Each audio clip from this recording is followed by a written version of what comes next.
Who will talk to us a bit about some of the utterances of the ANC President Cyril Ramaphosa. Well, wearing the hat of the ANC leader, President Cyril Ramaphosa says South Africans must not be discouraged by the technical recession. While he was speaking at KwaMashu township north of Durban during his Thuma Mina Campaign walk, the ANC President assured South Africans that food and fuel prices will eventually go down, calling it just a phase. Our economist Owen Nkomo joins us on the line now. Owen, very good evening to you. Thank you very much for joining us. Now, certainly the ANC president says South Africans shouldn't panic. In your view, is there a need for us to panic? Good evening, Griselda. I'm personally concerned. I'm very concerned. Every indicator that I look at doesn't give me any sign of hope that things are going to change anytime soon. I wish the president could put us all into confidence in terms of why he thinks we should not be worried. I look at unemployment number back about 27%. I look at GDP, second quarter declining, with no sign that the biggest driver and contributors to the GDP numbers are going to reverse positively anytime soon. I don't know what basis we would have to suggest that we won't have a third quarter of negative growth in the country. And then also I'm extremely worried about the fact that globally we have had all this negative negative performance of emerging markets, which is obviously contagious to South Africa as well. If you look at what's going on in Venezuela, Argentina, Brazil, Turkey, etc., I'm extremely worried. I don't see any positive streaks that we can hold on to. But what the ANC president also said this morning was that government will, in the coming days, reveal an action plan in response to the technical recession. What do you think this plan would need to comprise of to ensure that the effects of this technical recession are minimal? In my view, the most important thing is time, Griselda. Time, if the president can try and buy time for things to get better, I don't know what strategies he can do to immediately influence the reversal of GDP at this stage. I really think whatever tactics he's got will need to take a long time, or will actually take a long time, to filter through into GDP. And let's also remember that it's not about what he can do as well. It's about the exogenous factors coming from outside South Africa that determine where the economy goes. We have been promised a stimulus package.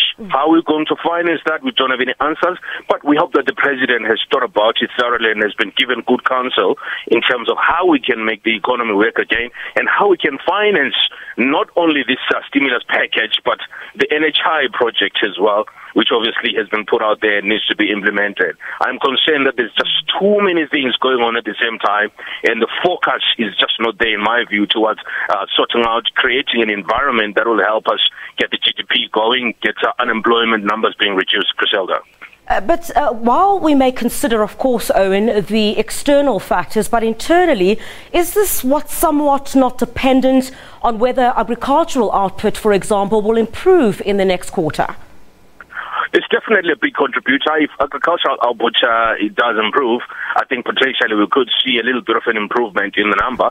But I think that for us to see a more positive number, there's still a lot more things that need to happen. It's not just the agricultural sector that's a problem. It's the rest of the sectors. You're seeing people see the problem, Chris, is that people are not applying the billions of rands they are sitting on. Corporate South Africa is not yet putting money to work because people are asking themselves a lot of things around policy certainty. Yes, a lot of things have changed. State-owned enterprises are being managed better now. There's a lot more transparency than there was 10 years in the past 10 years.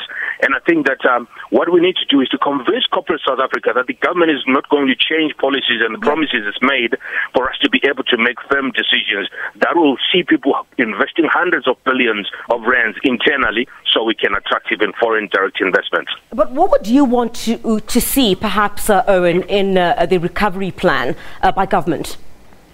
I want to see the government committing to not changing its stance on any policies it makes.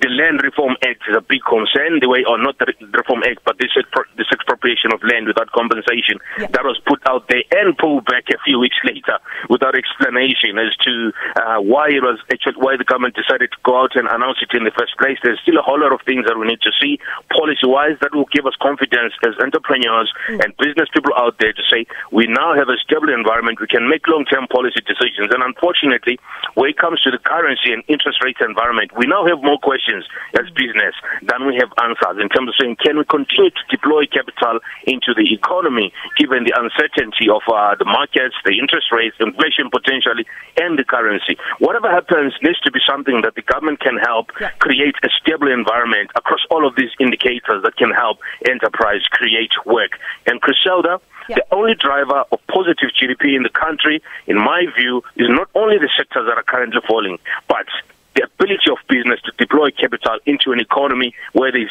serious political stability and policy certainty. And certainly that does not seem to be happening. Owen, I think I asked the next question on behalf of all South Africans. I mean, what can ordinary South Africans do to soften the blow? I mean, many are saying that they've already tightened their belts and they cannot do it anymore.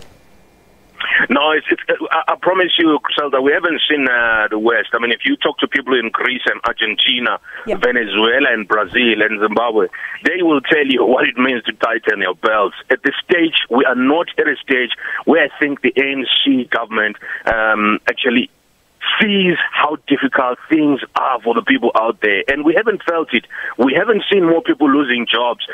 We still have the room to say people shouldn't cut jobs out there. Once we change the understanding of what it means to sustain a business on a high wage bill, once we understand what it means for the government to maintain a bloated cabinet and a bloated set of ministries, I think we will then start to make those big changes that need to be done. At this stage, unfortunately, we really are at the mercy of the environment that's being created, in my view, by a government that's failing to hit the nail where it needs to hit it. We are not making the tough decisions, and I hope that the president in the next few days is going to get tougher. Maybe start to talk about reducing the cabinet and making sure we're more focused on those ministries that are going to deliver growth in the economy and create an environment that can allow people to create jobs and reduce unemployment. That's the only way we're going to see the growth in the country starting to come through. At this stage, Griselda, we don't have money to stimulate the economy. We are borrowing money, and I don't know how long we're going to continue to borrow when we've got debt to GDP way above 50% at this stage. Well, you talk about a reduction in the cabinet. We certainly saw that in Zimbabwe. But of course, I think, Owen, at this point, I mean, why isn't the private sector coming to the party? You spoke quite strongly about that. There have been repeated calls for some assistance and the private sector to really put its money where its mouth is and assist government. Well, I think there's one big thing that I believe the country knows, that there's a big trust deficit between the government and the private sector. The private sector still believes that things could turn worse before they become positive. And I tell you what, if you're trying to make a decision as an exporter or an importer, and you've got such a currency that is so volatile, and you've got inflation that is that is now at risk of increasing, you've got such social upheaval. Every week in the country there's a strike somewhere. Every week in the country a mine is closing down or a factory is closing down. People are being laid off. And I think that if there is no closer working relationship between government and the private sector, it's going to be harder for private sector to actually commit e-capital into the economy so that it can kick the economy. So I think that the president has to aggressively lead a coalition between government and politics. All the political parties, all the unions and the government must work together to create that environment that says we are now putting South Africa first. So please, corporate South Africa, put money into the ground. Let us invest it. We will protect your returns. Come on, foreign investors, come to the country. These are our terms by which your money is going to come and be invested in South Africa, and we'll protect your rights. And I think people will bring money into the country. We're an amazing country. We've got lots of great infrastructure. We've got a good base in terms of education in the country. And I think that, we just need to tick the right buttons, and we need to work together and put South Africa first and put political differences aside and just work with corporate South Africa. And I think I'm very surprised that President Cyril Ramaphosa hasn't aggressively done so. If he has, I am not seeing it. We need to be speaking from the same board as corporate South Africa and the government in order for investments to start being made. And let's create an environment that gives people an ability to plan 6 months, 1 year out, 3 years out, so that capital deployed in here is deployed with decisions being very easy to make, Griselda. Owen Nkomo from Inkunzi Investments, an economist speaking to us following the utterances of the ANC President Cyril Ramaphosa calling for South Africans, or rather reassuring them that South Africa will get through these tough times. Thank you very much for your time. We take a short